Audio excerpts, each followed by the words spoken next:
Hello, and welcome to Reading Decisions. I'm Diana, a lawyer in Nova Scotia, and we read decisions that come out from various jurisdictions across Canada. And today we are looking at a case from the Supreme Court in Newfoundland and Labrador, General Division. Today is Long v. His Majesty the King in the Right of Newfoundland and Labrador, 2025, NLSC 162. As sourced on CanLII, and we'll have the link in the description. Reasons for judgment. Introduction. This is an application by the defendant under Rules 32.02, 32.10, and 40.11 of the Rules of the Supreme Court, 1986 SNL 1986, Chapter 42, Schedule D, to dismiss the plaintiff's action, or, in the alternative, to direct the plaintiff to file its list of documents without delay. The plaintiff's action arises from an alleged slip and fall injury that occurred on May 4, 2018, at Her Majesty's Penitentiary. They commenced the action in October 2018. The defendant filed a defense in July 2022. The application to dismiss was filed in June 2024, 23 months after the defense was filed. For reasons that follow, the application is denied. Issues. The defendant outlines the issues as listed, and the plaintiff agrees. 1. Whether the plaintiff's claim should be dismissed. 2. If no, whether this honorable court should make an order that the plaintiff file its list of documents within 30 days thereof. And 3. Whether the defendant should be awarded costs on the within application. Before hearing the application, the plaintiff filed its list of documents. This resolves the second issue to some extent. The plaintiff, at the time of the hearing, was still awaiting medical documentation that will necessarily be involved in its claim. I will address this below. With respect to this issue, when the application was filed, however, the defendant points out that they have not been provided with any reasonable cause or explanation that could excuse the plaintiff's failure to file in a timely manner, and, at a minimum, in compliance with the timeline set out in the rules. Therefore, the defendant asks that the court consider dismissing the action due to delay in producing documents without reasonable cause or explanation. I must decide whether to dismiss the action under either of the listed rules. Rule 32.10 allows me to dismiss an action in this case if a party fails to produce documents without reasonable cause or excuse. Rule 40.11 allows me to dismiss an action if the plaintiff does not apply to set the matter down for trial. As the plaintiff pointed out, Rule 32 is not engaged until the pleadings have closed, and the pleadings did not close until July 2022. The relevant timeline for considering whether to dismiss the action on account of delay begins in July 2022. The legal test. The principles to consider when deciding whether to dismiss an action for want of prosecution are adopted in Penny v. Lush, 1996, 139, NFLD, and PEIR 113, 433, APR 113, Newfoundland CA, and Allen v. Sir Alfred McAlpin and Son Limited, 1968, 1 All ER 543, England CA, an English Court of Appeal case. These are listed at para 12. In order for such an application to succeed, the defendant must show 1. That there has been an inordinate delay. It would be highly undesirable and indeed impossible to attempt to lay down a tariff so many years or more on one side of the line and a lesser period on the other. What is or is not inordinate delay must depend on the facts of each particular case. These vary infinitely from case to case, but it should not be too difficult to recognize inordinate delay when it occurs. 2. That this inordinate delay is inexcusable. As a rule, until a credible excuse is made, the natural inference would be that it is inexcusable. 3. That the defendants are likely to be seriously prejudiced by the delay. This may be prejudice at the trial of issues between themselves and the plaintiff, or between each other, or between themselves and the third parties. In addition to any interference that may properly be drawn from the delay itself, prejudice can sometimes be directly proved. As a rule, the longer the delay, the greater the likelihood of serious prejudice at the trial. Analysis: inordinate delay. The court must first consider whether the defendant has shown that there has been inordinate delay. As noted in the language borrowed from the English Court of Appeal, the Newfoundland and Labrador Court of Appeal gives this direction. What is or is not an inordinate delay must depend on the facts of each particular case. These vary infinitely from case to case, but it should not be too difficult to recognize inordinate delay when it occurs. In this matter, the alleged incident occurred in May 2018. The statement of claim was filed in October 2018. A defense was filed in July 2022, and this application was filed in June 2024. As the delay must be considered in the context of the facts of the case, I must examine what transpired between the parties in the interim. This summary is detailed in the defendant's application. In February 2023, defendant's counsel learned that new counsel had assumed carriage of the file of the matter for the plaintiff. Email communication continued throughout February 2023 with defendant's counsel seeking updates and plaintiff's counsel periodically responding, indicating they were awaiting instructions from the plaintiff. Based on the outline provided in the defendant's application, communication was reasonably consistent within the first several months of 2023, but there appears to have been several inquiries by the defendant that went unanswered. In March 2023, defendant's counsel advised plaintiff's counsel that they had instructions to bring an application for warrant of prosecution should they not receive an update on the status of moving the matter forward within a reasonable time. Further communication between the parties at this time contemplated moving the matter forward. However, plaintiff's counsel advised that they had to wait to hear from the plaintiff, and the communication was inconsistent.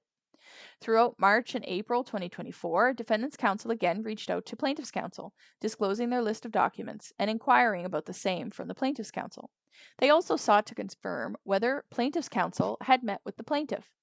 In May 2024, defendant's counsel confirmed that the plaintiff's counsel had not filed its list of documents, and in June 2024, they filed this application. At that time, reasonably, the plaintiff understood that the defendant had no reliable means of communicating with their client.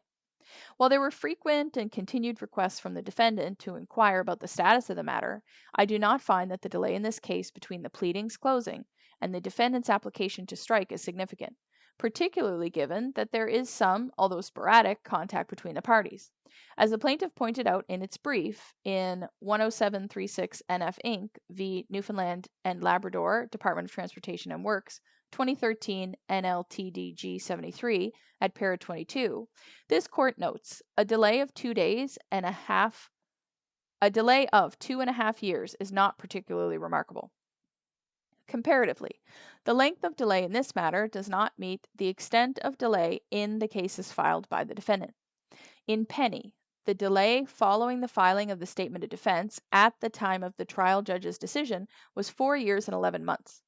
In Daw v. Brown, 1994, 120, NFLD and PEIR 40, 373, APR 40, NFLD SCTD, the delay was 5 years. In Fenley v. Lloyd Underwriters, 2021, NLSC 160, the delay was 13 years.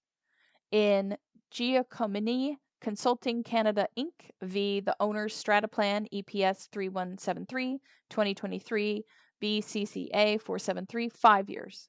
In Maurer v. McDougall, 2001, MBCA 2, the delay in advancing the earliest claim was 11 years. In Montreal Trust Co. of Canada v. Malloy, 2005, NLTD 204, the delay was 12 years, and in Pittman v. Brinson, 2012, NLTDG 92, 7 years. Considering the broader context of the litigation history between the parties in this matter, I cannot ignore the fact that the statement of defense was filed 3 years and 9 months after the statement of claim. Even though the plaintiff has not taken steps in recent years to advance the matter efficiently, despite continuous communication from the defendant, they should not be held to a more rigorous standard of what may constitute an inordinate delay following an extended delay in closing the pleadings. In the context of this matter, I do not find that the period between July 2022 and June 2024, 23 months, constitutes an inordinate delay. This concludes the matter, but I will also briefly address the second and third factors outlined in Penny, as they are relevant in this matter. Is a delay excusable? Plaintiff's counsel has explained that communication with the plaintiff has been difficult and sporadic.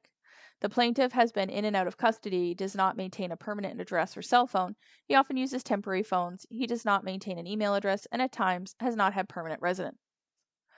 Both plaintiff's current counsel and his counsel at the time the claim was initiated subsequently transitioned to a different law firm. This precipitated some delay in transitioning clients and files, and in this matter, some relevant documents did not transition, thus creating some additional logistical delay. While this court in Daw recognized that the 5-year delay was inordinate and one which under ordinary circumstances should not be tolerated, Hickman CJ further noted at paragraph 8, because the plaintiff's understandable lack of appreciation of court procedures and the action required of him to bring the case to trial, coupled with his financial inability to retain a lawyer to continue to act for him, I conclude that such delay was excusable and has been satisfactorily explained by the plaintiff. The circumstances here are not entirely analogous, of course, but the plaintiff in this case has, as stated by their counsel, is unsophisticated and transient. While he appears to have some experience with the criminal justice system, it cannot be assumed that he would immediately know the importance of maintaining consistent contact with his counsel in this matter. However, at this point, it is expected that the plaintiff has been thoroughly instructed on the importance of keeping in touch. There appears to have been several factors that collectively accounted for the delay in this matter since 2022. Penny indicates that an inordinate delay without a credible excuse would lead to a natural inference that the delay is inexcusable. However, in this case, I accept the plaintiff has outlined valid reasons for their delay since the filing of the statement of defense. Prejudice. Defendant's counsel has presented the position that the court can infer inherent prejudice in the length of the delay in advancing the trial.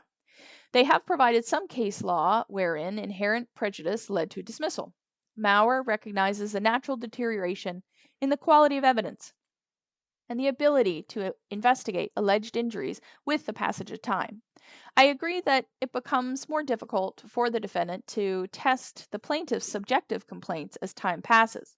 However, I do not believe that the passage of time in this case elevates to the level of the defendant being seriously prejudiced, as is contemplated in Penny.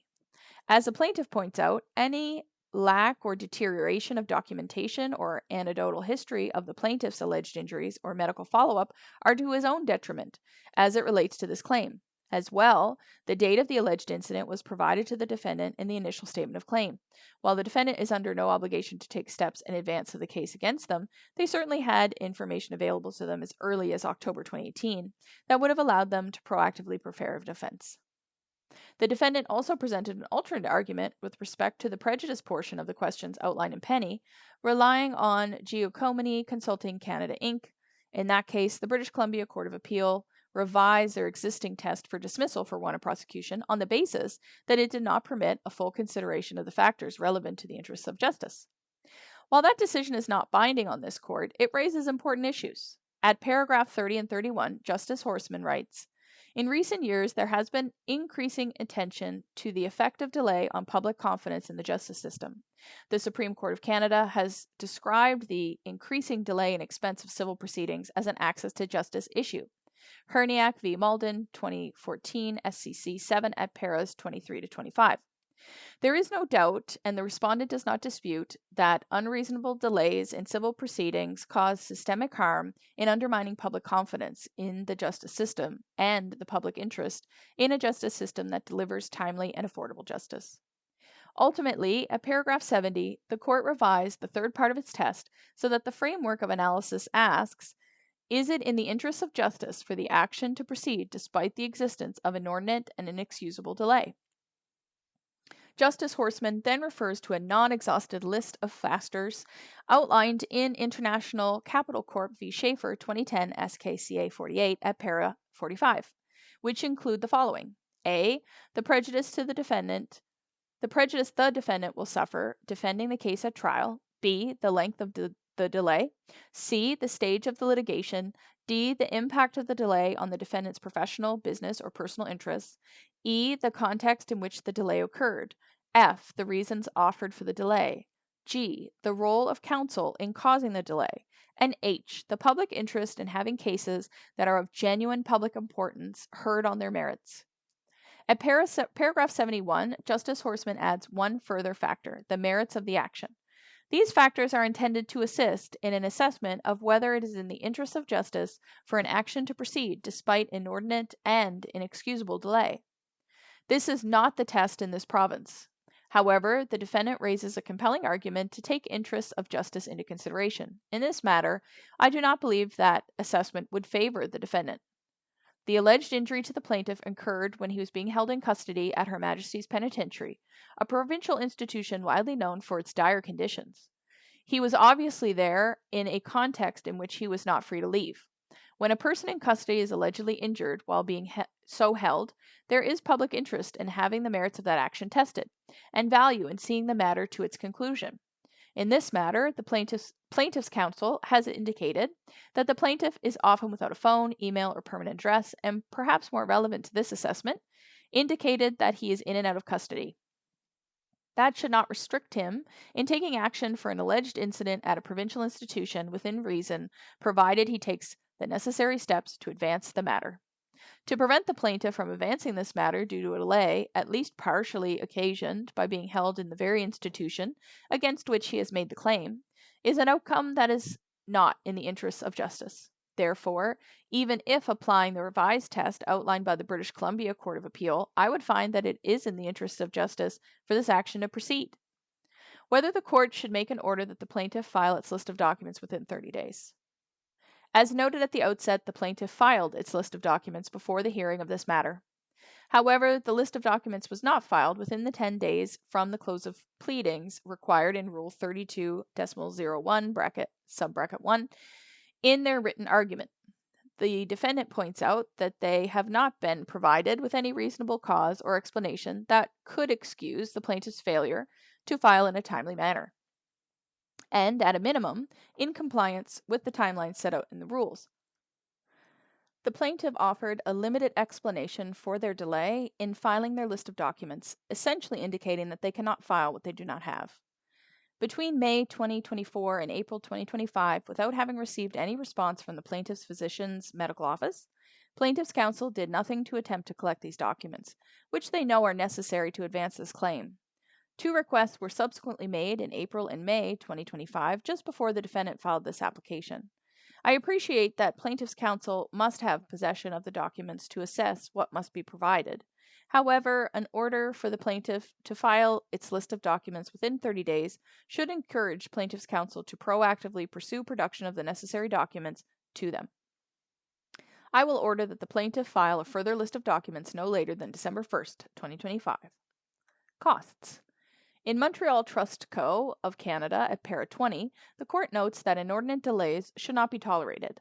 Costs were awarded in that case to send a clear message to the plaintiff that such delays are not tolerated and cause the administration of justice to be brought into disrepute. There are delays in this matter that, while the plaintiff has provided some explanation, namely counsel transferring from one firm to another, the subsequent transfer of files, the loss of documentation, change of counsel, the difficulty in maintaining communication with the plaintiff, the lack of response from Eastern Health regarding requests for medical records, can be attributable to simple complacency in attempting to move the matter forward. The period between July 2022, when the statement of defense was filed, and May 2024, when the plaintiff requested medical records, does not appear to have involved much activity. The same can be said about the period between the first request for medical records and what appears to be the first follow-up, almost a year later. However, the same can also be said of the defendant in this matter. While the defendant has correctly established that it is under no obligation to take steps to expeditiously bring an action to trial, it remains the case that almost 4 years passed before the defendant filed a statement of defense. In the context of awarding costs, the delays in this case arise from both parties. At this stage, I do not consider it necessary or appropriate to suggest that either party should bear the cost for this particular stage in the litigation. Communication appears to have been continuing between the parties, and this application advanced relatively much faster than the prior litigation steps in this process. Neither party was compliant with the rules in terms of filing deadlines. I agree with the plaintiff that there were other mechanisms available to counsel that are designed to move the matter to litigation more efficiently and cost-effectively than to apply to dismiss matter for want of prosecution. With that said, even though I have found that the defendant was unable to establish an inordinate delay or prejudice due to the delay, the defendant did raise valid concerns about the pace at which the plaintiff is moving this matter forward. I am particularly mindful of the defendant's comments that they made the application due to plaintiff's counsel's indication that no progress can be expected in the future. I have determined that costs in this application will be in the cause. Disposition. The defendant's application to dismiss this action is denied. The plaintiff is ordered to file a further list of documents no later than December 1st, 2025. Costs will be in the cause. Heard before the Honorable Justice Trina D. Sims. As again, I will put the link to the case on CanLII and the information to be able to access it yourselves. Any pronunciation or other errors are completely my own. And thanks, and looking forward to the next one.